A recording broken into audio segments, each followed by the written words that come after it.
Picture this, a world without towering skyscrapers, bustling streets, or the familiar hum of modern life. A world without kings, queens, or presidents. This is the world of our ancestors, a time before cities rose and empires were forged.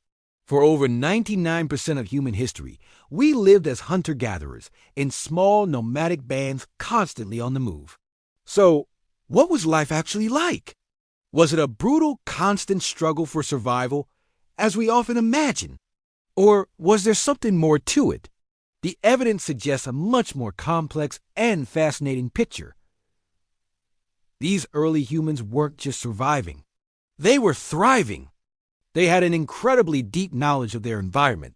They knew which plants were edible, which had medicinal properties, and how to track animals across vast landscapes. Their office was the great outdoors, and their supermarket was the forest and savanna.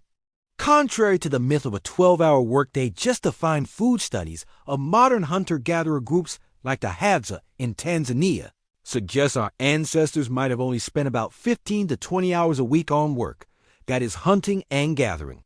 This left a surprising amount of leisure time. Time for what? For storytelling, for making music, for creating art, for strengthening social bonds, and simply for playing.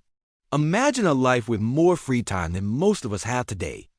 The social structure was also radically different. These were egalitarian societies. There were no rigid hierarchies, no bosses, no landlords. Resources were shared among the group, ensuring everyone had what they needed. Cooperation wasn't just a nice idea. It was the key to survival. Decisions were made collectively, through consensus. This wasn't a primitive free-for-all. It was a sophisticated system of social organization based on mutual respect and interdependence. Let's talk about art. 30,000 years ago, deep inside caves in France and Spain, our ancestors were creating breathtaking masterpieces. They painted powerful images of bison, horses, and mammoths, using charcoal and mineral pigments. These weren't just simple doodles. They were vibrant, detailed, and full of life, suggesting a rich spiritual and ceremonial world. They weren't just trying to survive. They were trying to understand their place in the cosmos, expressing their hopes, fears, and reverence for the natural world through art.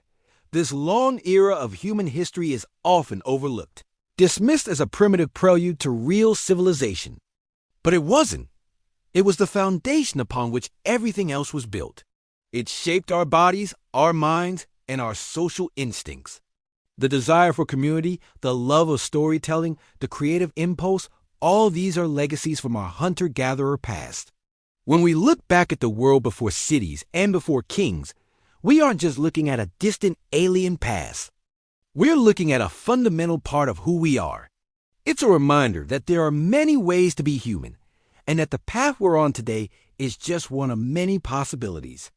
It challenges our assumptions about progress and what it means to live a good life.